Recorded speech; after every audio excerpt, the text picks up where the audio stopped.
Well, hi. Drinking out of the cobalt cup.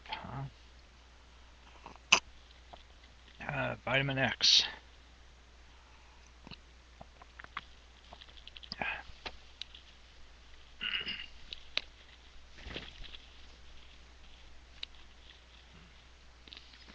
Okay. The moth-and-flame syndrome. The moth-and-flame syndrome. That's right, we got a hyphenated situation here. There are elements of probability, and I stress probability, that there may be ramifications already existent of the aforementioned biotic interface, generally and obtusely referred to in biology circles as, quote, symbiosis, unquote.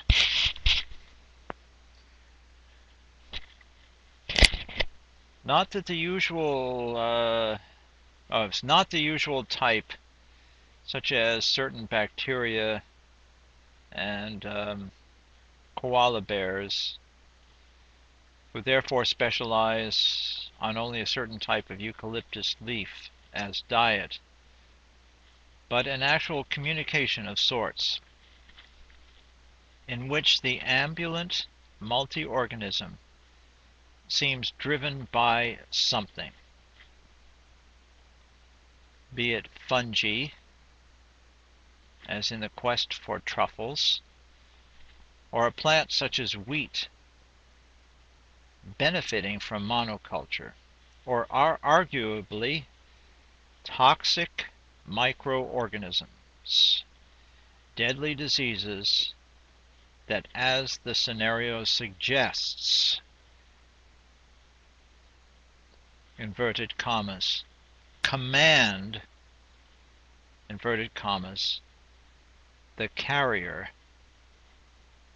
to convey them to their hosts. In fact, germ warfare may be a manifestation of the moth-and-flame syndrome, as I have named it above. Too far-fetched, you might quip. Get help, some might add. Well, open your eyes, motor mouth, and look at the pattern. Look at the behavior of mankind. In all its glorified intelligence and its infatuation with infectious disease, insomuch as someone driven to mail anthrax to Tom Dashiell. Boy, hope I'm not getting a pronunciation problem here.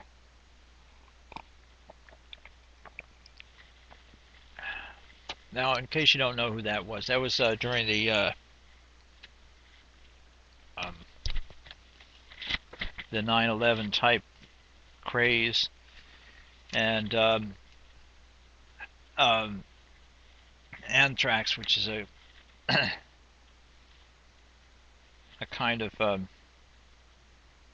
element of biological warfare, was sent in the mail and killed a couple of male post office workers.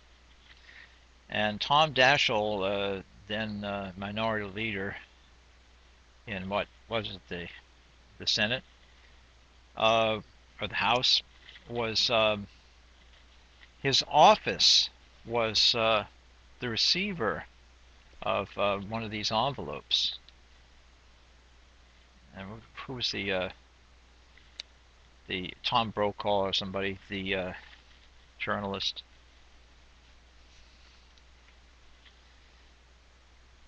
Anyway, call him as you see him, and we'll let you call the helpline next.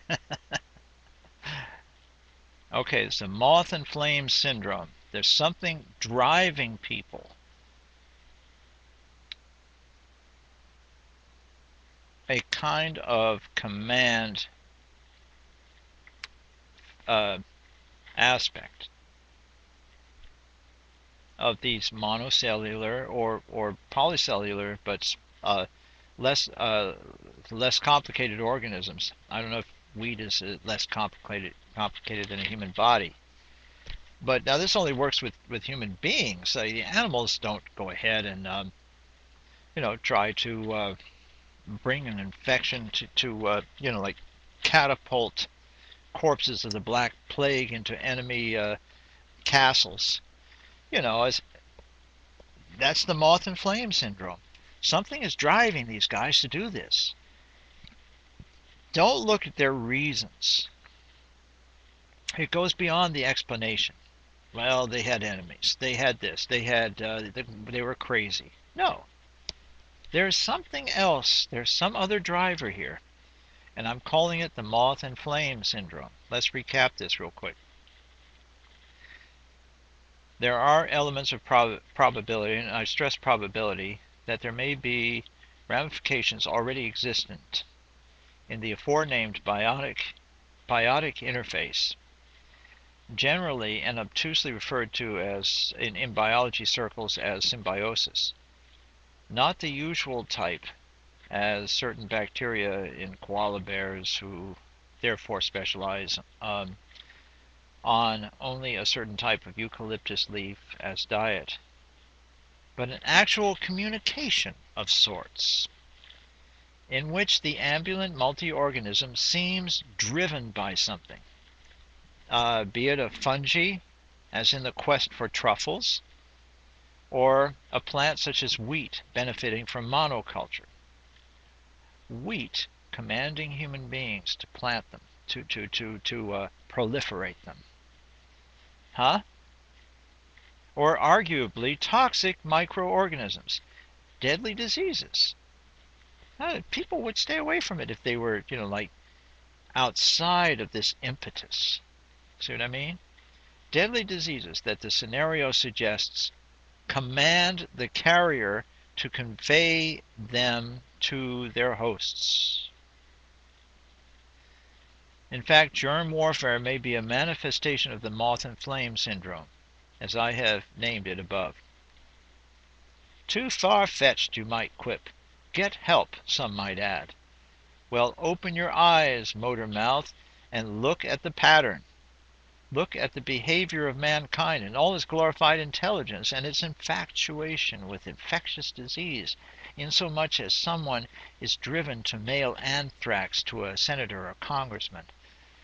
Call him as you see him, and we'll let you call the helpline next. Da da da da. Yes, folks, the House of Horrors.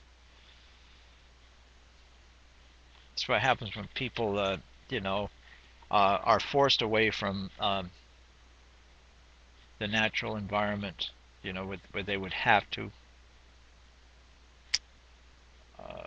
Well, a family farm, People don't have time for any of this other stuff. Okay.